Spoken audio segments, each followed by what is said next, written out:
members are sticking around here. Golf rounds, again, for the third straight month, up huge in the year over year. Up 33% number of golf rounds since July last year versus July this year. And the only other thing that's really coming up is to remind is the Savannah Golf Championship, October 1st through 4th. At this week's board meeting, we'll be discussing all of the safety planning around that event.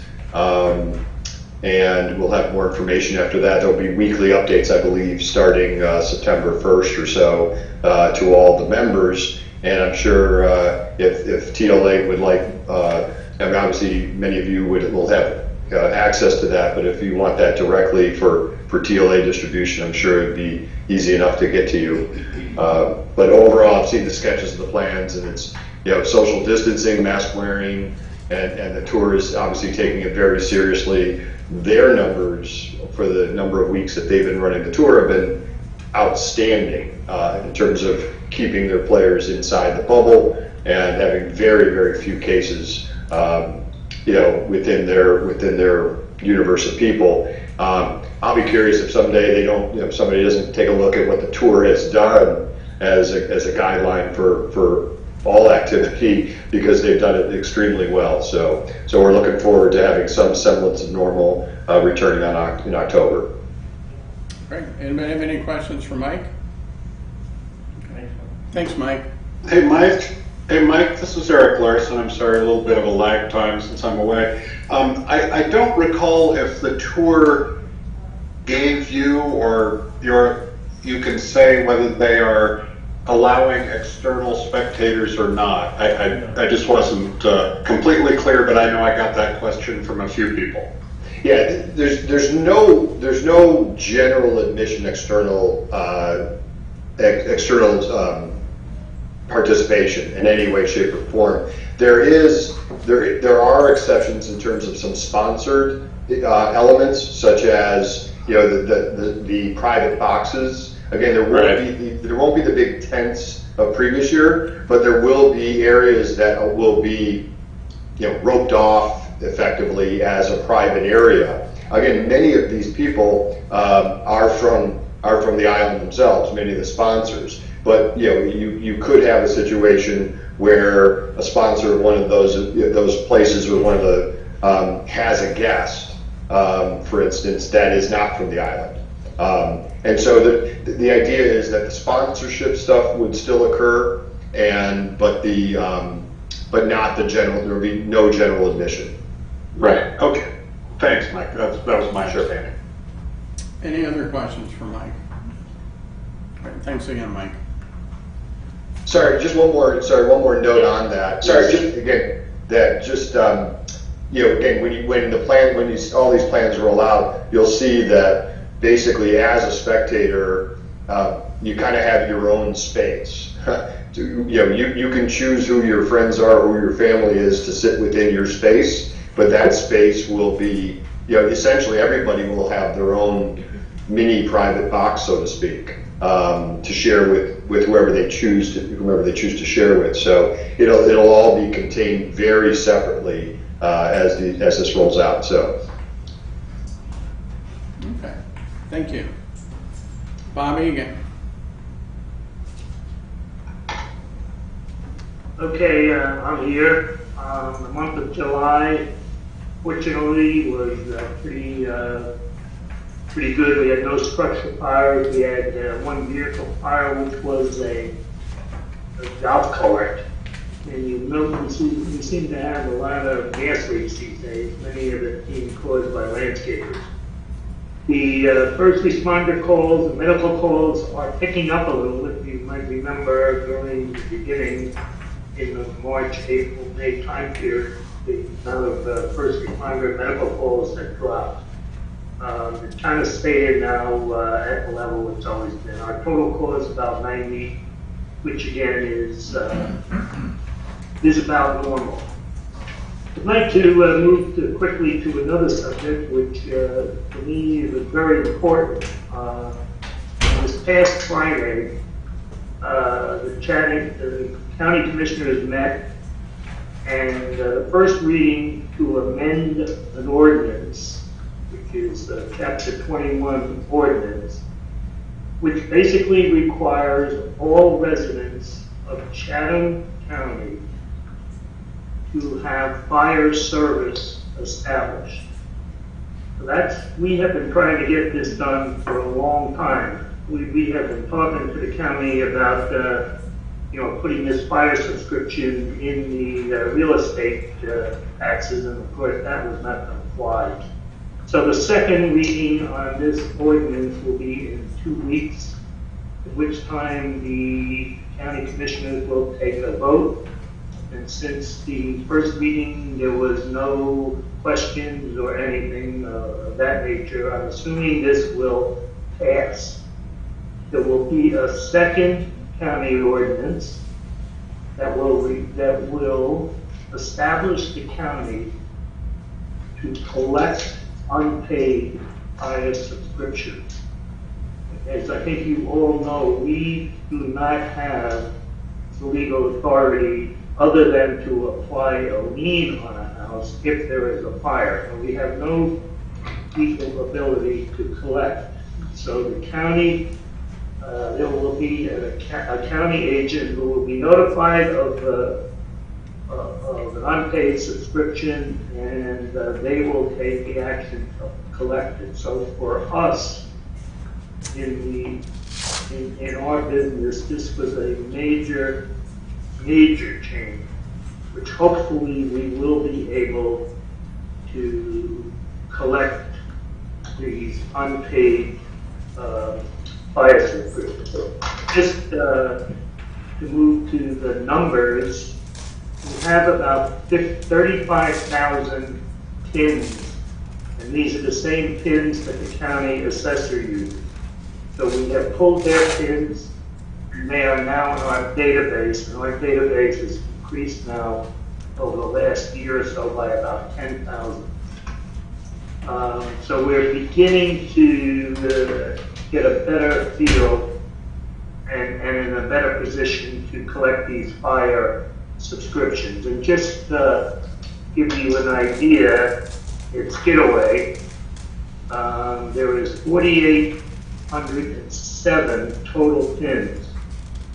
Interesting, of those 4,800, there are 4,428 residential, 45 commercial, and 334 land. Now the land is a little bit deceiving. It's not all developable land. It's small segments of property that the association has that has a pin, but there's no activity in it.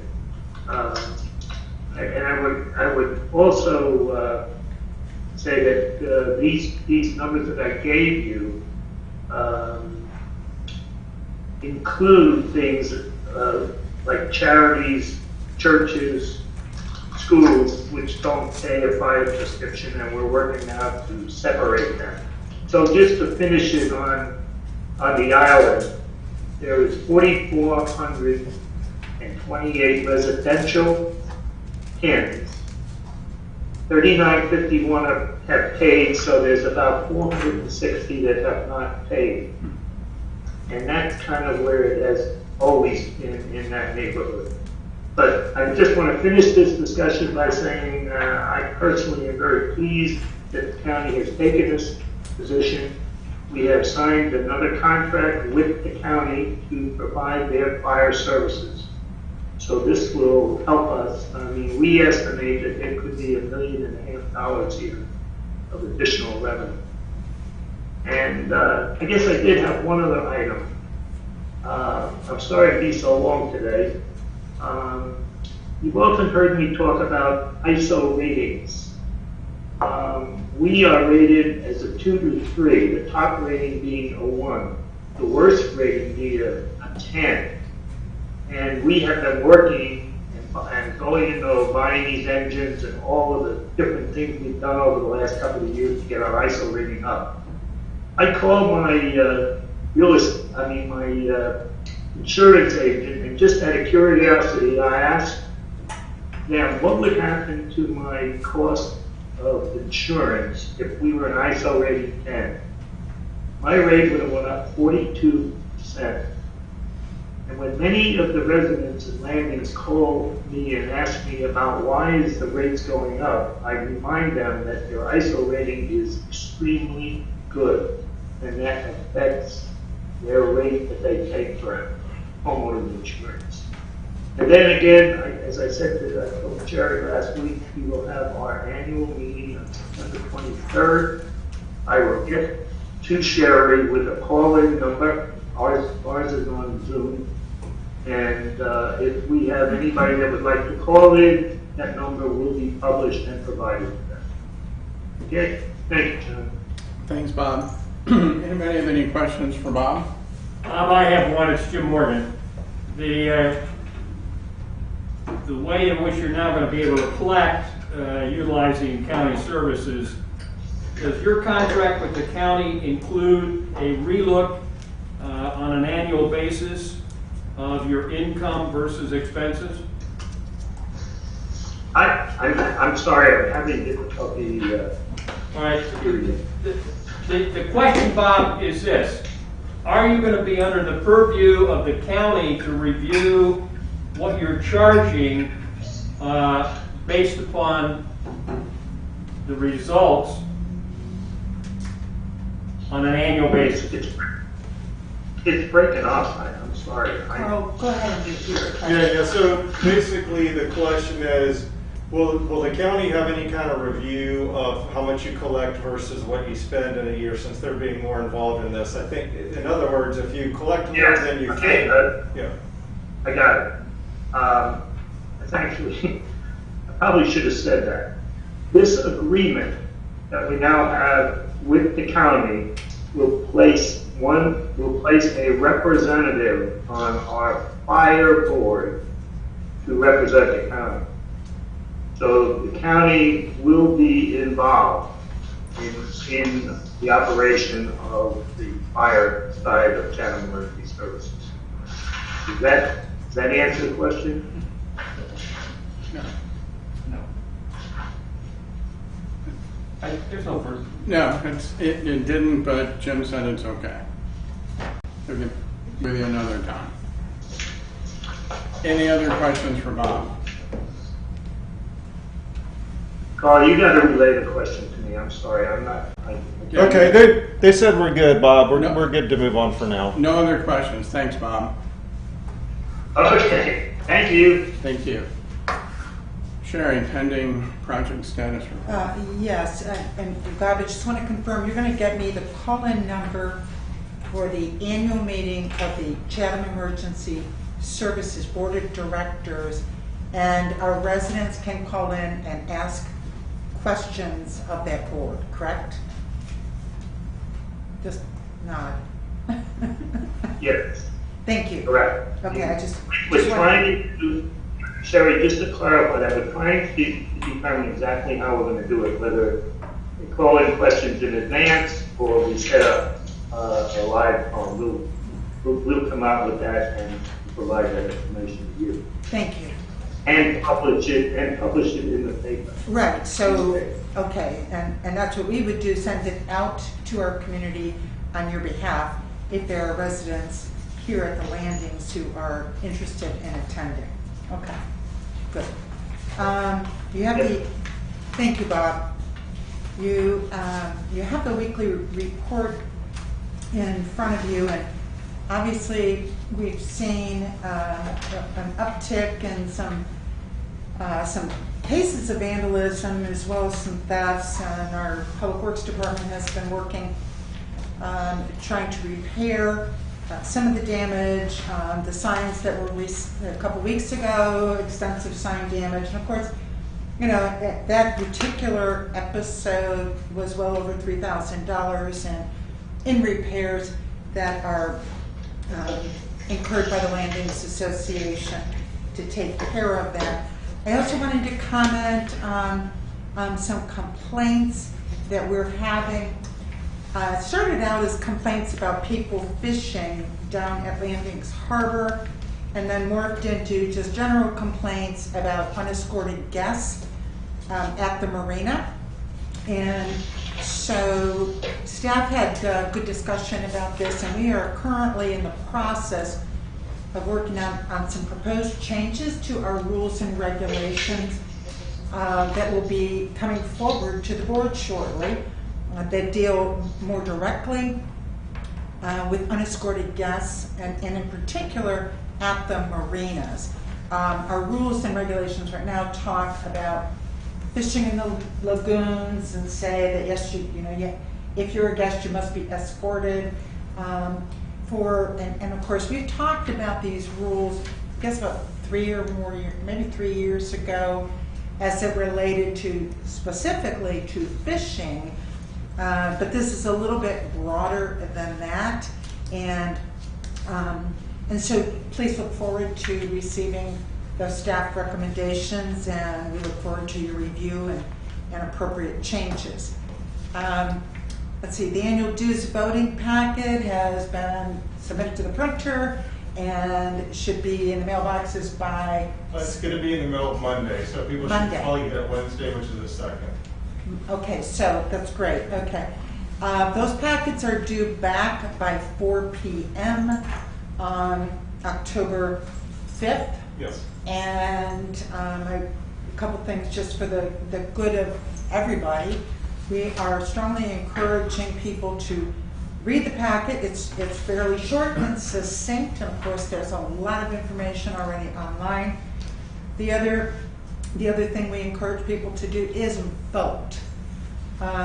Some people think that when you don't vote, you're casting a no vote. That's not correct. You're basically not counting at all.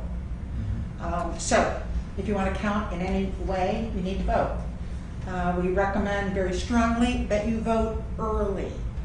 Our concern around that is we're in a relatively uncertain time with respect to the Postal Service. Haven't seen any evidence of that directly here, but I don't want to take any chances, and I encourage everybody to vote. And make it easy on yourself. Vote online. That is very simple, very direct, it's very secure, and that goes directly to our auditor. So Jim? So when will that, I understand that we can expect in the mail, I guess, the hard ballot. When would we get the electronic? Well, when you get your voting packet, it will include instructions for voting online. Okay. When you go online, you'll see the vote button. And then you just click the vote button, enter the information that you get in your hard copy packet, and it will say yay or nay. It will be the ballot itself, duplicated, the same one you got in your voting packet will be there. So just to confirm, we will not get a separate email that says, here is your ballot? No, you will not, and it will be in your voting packet with the instructions. Thank you. Mm-hmm. And if anybody asks you, has questions, concerns throughout their ballot, any of that kind of stuff, tell them to please contact us. We'll be happy to give them that information on their individual account again. Happy to do that. Okay, any other questions about that? I was just going to say, a lot of people might think that they use their normal sign-in, but there's a unique password. Correct. There's a piece of paper that comes with all of it that gives you your login information. I think that may be something we want to incorporate when we're asking people to vote online. Okay. Well, the ballots are already printed, but whatever messaging we do, we will remind them of that. So, let's see. We recently finished up the main gate project, and as part of that, prior to that and continuing into that, Unity Fiber was out there working on fiber install, and they seem to be having some significant issues with their fiber install. A huge part of that is the lack of accuracy, the markings that are done, the utility markings that are done. And so there have been a couple instances of hitting gas mains and not finding things that are supposed to be where they're supposed to be. That is a big problem, and we're looking into some options. It's not just TLA's problem, it's a problem county-wide with mismarked utilities. So As you have already seen, there was some disruption at the gate, main gate, and on the side, as well as other locations throughout the community while they were doing this work. We asked them to cease during our main gate repaving.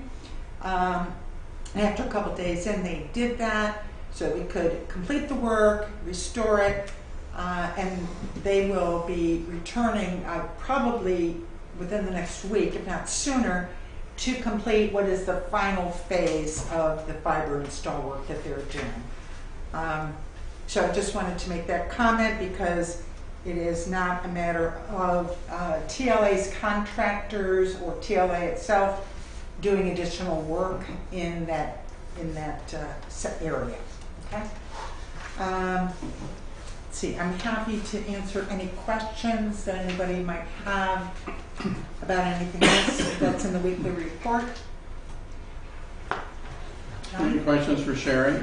Sherry, just a quick question about, you said that the staff is working on changing the protocols for non-resident guests, especially with concern about the theft at the marina. And Correct. I know that's one of the issues coming up at the drop-in session. Okay. I just wondered if you can give us any more information on when the board might be reviewing. Well, I did see a draft and reviewed a draft, and we have a staff meeting tomorrow, and typically on projects, work, rules and regs, things like that, they touch a lot of the departments. So we'll have a staff review there, try to get that wrapped up, and then of course we typically move to the various committees, which would be, governance, so on and so forth. I'm not going to take it to the normal committees, which might include the Marinas Committee, because I think they're all on board. I mean, I have no reason to believe that we're going to get anything but a lot of support. Mm-hmm. Mark's confirming that, yes. And of course, he's the board liaison to the Marina Committee. So I'd like to just move forward and get this addressed as quickly as possible because, my understanding is it's a pretty strong concern on the part of some of the residents. But, again, we have to be mindful that some of the situations are not non-residents, that people believe they are. Mm-hmm. And then, I had pictures sent to me saying, look, this guy's fishing, he doesn't live here. I'm like, yeah, he does, I know him. Yeah. So we have to be very mindful of that. And it's really, what is the level of control that our community expects us to have on people who are legitimate guests? If you have a house guest and you want them out of your hair for a while and you say, oh, go down and enjoy the marina, and then security is coming in and saying, gee, Judy should be with you, you're not authorized to be out on your own. And that's the issue we ran into a couple of years ago when we looked at this. But now there seems to be a stronger consensus, at least of the people that are spending time at the marina. Okay, so maybe by the next board meeting we'll have something. Oh, yes. Okay, so yes. Just to give these people a little bit more of a substantial response, then we're working on it. Oh, right, correct. You're right. Okay. So yes, I've seen a draft. We're doing some more work. We'll discuss it tomorrow. In the final language, we'll then go forward through the normal process. Okay. So will that go to security? Well, normally, like I said, we would take it to the Marina Committee and Security. If they have a meeting before next Governance Committee meeting, we'd certainly go, just FYI. But, I'm not going to hold it back because we have a meeting. Right. Okay. So, thank you, Judy, for that question.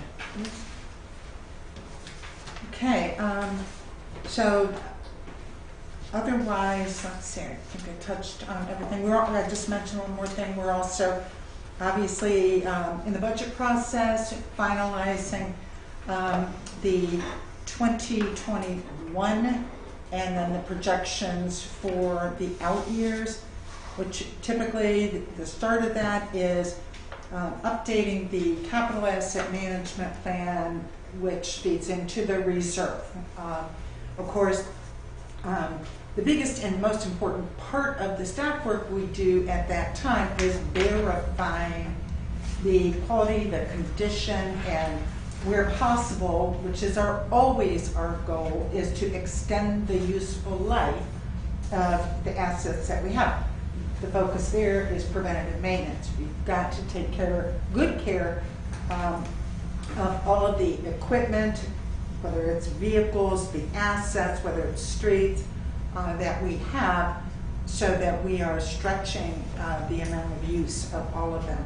So we're in that process right now, and staff have their heads buried in the infrastructure and as well as the Excel spreadsheets, trying to make sure that everything is up to speed.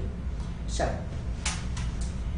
that's all I have. The financial report is the next item on the agenda. Carl, are you doing that, or Jessica? Jessica. Okay. All right.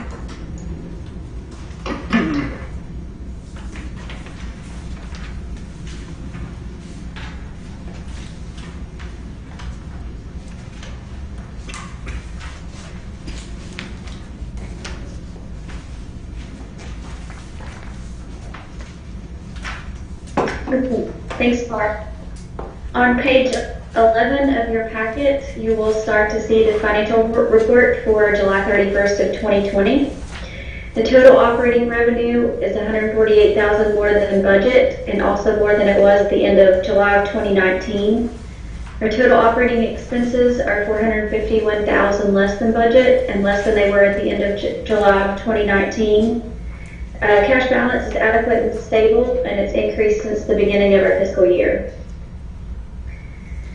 The members' equity balance has increased $1.47 million since December of 2019. Our money market interest rate is currently at 0.25% with Ameris Bank, and we're at 99% collected for the 2020 assessments.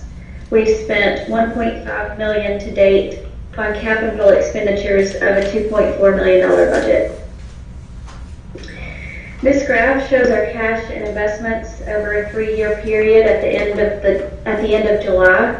The dark blue represents cash and the light blue represents investments. And you'll notice in 2020 that our cash balance is higher than our investment balance. This is due to short-term CDs that matured in July, and currently our money market interest is earning better than what we can find in the market for short-term CDs.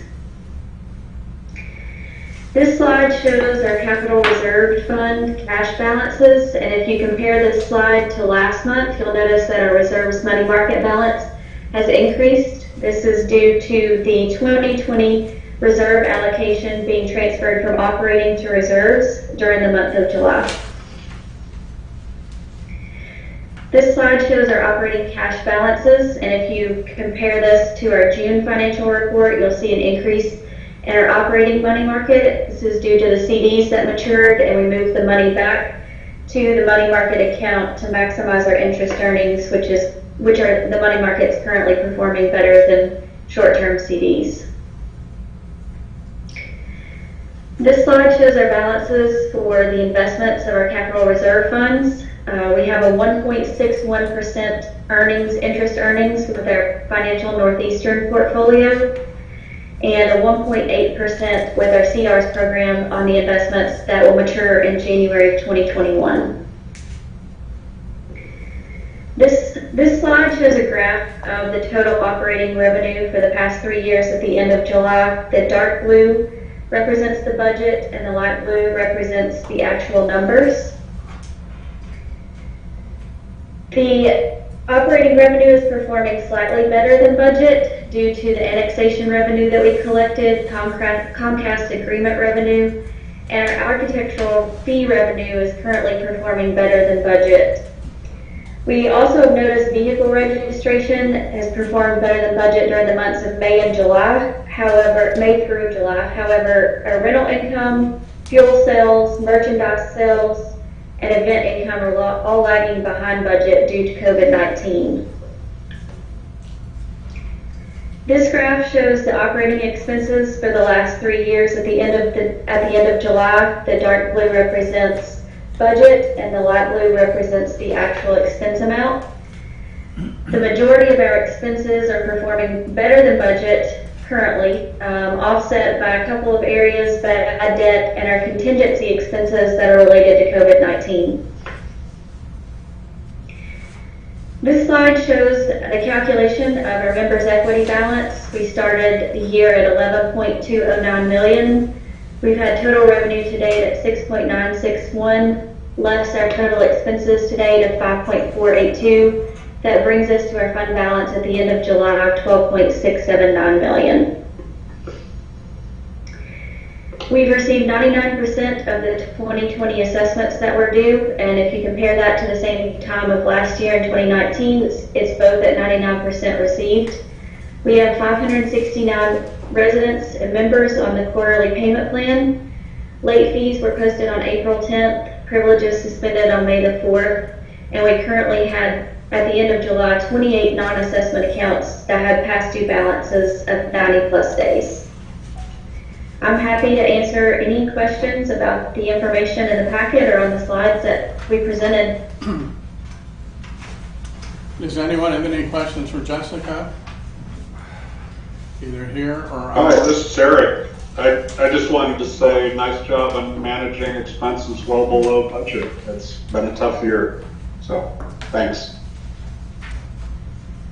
Any other questions or comments for Jessica? Thank you, Jessica. Thank you. Community Development Report. That would be Erin. Erin, and Carl Shan, Lynn Shan. I don't have access. There she to is. Can y'all see me? Yes. Hi, Can you hear Erin. me? Yes. Hi, Eric. So I'd like to start with just giving a brief summary of some of the activity of the department for July. In comparison with last year, our permitting numbers are up. This time last year, we were at 409 permits. This year, we're at 517, so we're plus by more than 100 permits, which is representative of the activity that we've seen coming through. In the month of July itself, we actually had 97 permits, which is significantly more than what we typically pull in, which is about 60. So we are seeing a lot of activity. Some notable activity is that we've had a number of generator permits, also interior renovations, and then also we're seeing a trend on just beautifications, so paint, minor repairs, and lots of activity to kind of spruce up people's property, probably indicative of the fact that everyone's spending more time at home. We also, in terms of our inspection staff, are kind of holding steady with approximately 20 violations per month, and then focusing definitely on education with increase in their courtesy calls. That's pretty much the summary of our department for now. And then, of course, on your agenda, you do have a couple of properties listed for suspension. These properties have been inspected. They continue to remain in violation, and staff recommends continuing the suspension for both properties. If you have any questions regarding those properties or any of the information that I've provided on the department, I'm more than happy to provide you some background information or additional information as needed. Absent any questions, Yeah. there will be a motion to approve the recommended suspensions. Yeah, is there a motion to continue to suspend the membership privileges for 27 Hemingway Circle and 1 Windswept Lane? So moved. Second? Second. Discussion? All in favor, say aye. Aye. Opposed? Motion Aye. carried. Erin, thank you. Thank you. Okay, next is The Security Report.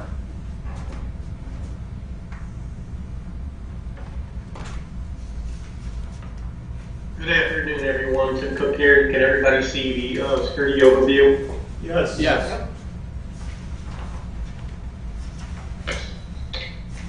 Okay, key metrics, part 1 crimes, 16, 7 clear. Total burglaries and thefts year to date for July was 22. Vandalism was 8. Golf cart complaints, 24. Golf cart violations issued was 66. The Part 1 crimes is up from 12 last year to 16 this year, and Part 1 crimes cleared was up from 2 to 7.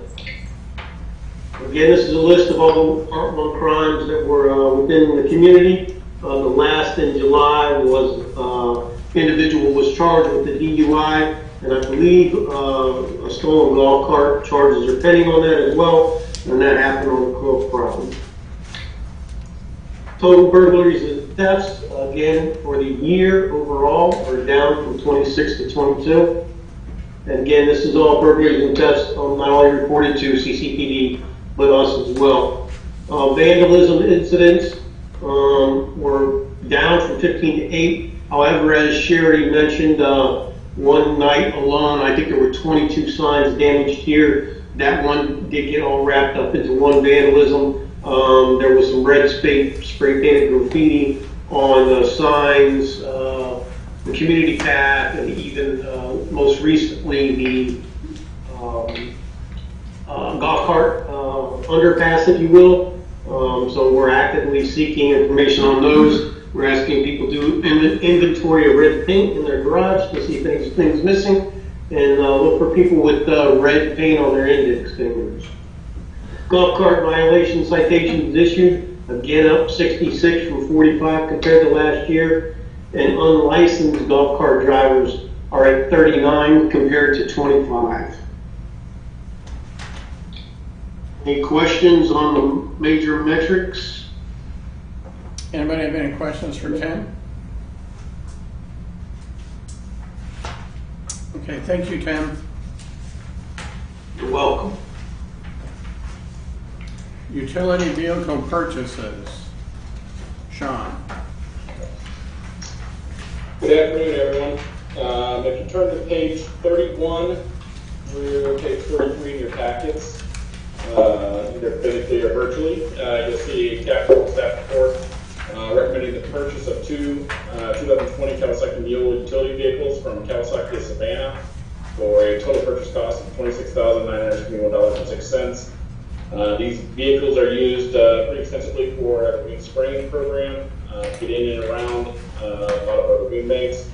They're also used for our car path maintenance and car path boiling programs, and our construction crews use these vehicles fairly heavily during our roads and car path projects, moving equipment and people in and around those projects. This year we did go out to bid to 3 vendors, Kawasaki Savannah, Planet Cycle, and Kawasaki of Statesboro. Of the 3 vendors, we did receive back 2 qualifying bids from Planet Cycle and Kawasaki of Savannah. These bids were within $100 of each other, with Planet Cycle being a low bidder. However, due to the bids being within $100 of each other, we are recommending that we go with our local vendor, which is Kawasaki of Savannah. This is the dealership that will actually be doing any warranty work, repair work, and also purchasing any repair parts for in the future services. Planet Cycle is also out in the Claxton area, so pick up and drop off would it cost more in labor and time for that dealership. We will be selling the older 2015 Polaris Rangers online auction, typically eBay. Has been very successful for us with a minimum bid of $2,000, so that price is not included in this project. This purchase is captured within the 2020 Capital Asset Management Plan, and is a $3,028.94 below the project budget. We did get approval from both the Public Works Committee and the Finance Committee during the review process. Therefore, we are seeking board approval in the amount of $26,971.06 to purchase 2 2020 Kawasaki Mules from Kawasaki Savannah. So moved. Second. Okay, and they would have moved to approve and second the motion to purchase the vehicles in the amount of $26,971.06. Any discussion? All in favor say aye. Aye. Opposed? Aye. Motion carries. Thank you, Sean. Thanks, Sean. Thank you. Did you know of any specific committee reports? I do, well, Jim Van Epps, I believe, and Finance Committee were the only 2 that met this month. So I didn't know if Jim wanted to comment. Yeah, are there any? On Stratwater. On which, Sherry? On the board reports, board committee reports, did you want to comment at all on strategic water? I have 2 comments on strategic water, thank you. We did have a meeting last Thursday, and as a result, our consultant, it's actually our consultant as well as Utilities Inc.'s consultant, has produced a draft report. I'm sorry, on the water sources, which would be sufficient to, and I don't have, the report needed more work. It needed about 4 more days of modeling to be able to give you something sufficient to take away from this meeting. But I will tell you that the model is looking at continued use of the upper aquifer, the upper Floridan aquifer, the lower Floridan aquifer, and the Cretaceous aquifer. Those are the aquifers that we're looking at, and not only in our area, but pretty much all around the area, South Carolina and southeastern Georgia. So hope they have something better next month. I know I said that last month, but what's been done, what we were told, is they needed 4 days of intense modeling to be able to give us something to better report. Secondly, Rich Cunningham and Bob Hanley are working to restore access to Weather Underground. For those of you who access Weather Underground to see what's going on in your neighborhood, we have had problems with connections across the island, or locally, I should say, and they're working on that. They don't really have a projection. They're pretty frustrated on the whole thing. There are, I think, either 4 or 6 stations, but they're not necessarily the ones that you might use that would be close to your home when Weather Underground is up and running. So that is another issue that Bob and Rick, I give them full credit. They're doing a great job on that. But it's not all up to them to get resolved. So that's my report. Any other committee report? Director's comments? Thanks, Carl. Any directors have comments? Anything you'd like to say?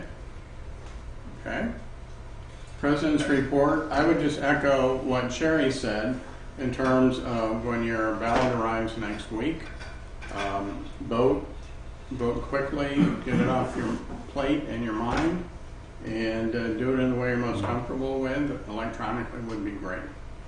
Or encourage your friends to do the same. Yeah, and we will be encouraging the community throughout the month of September up until that deadline to remind everyone to vote. But we hope everyone will vote early.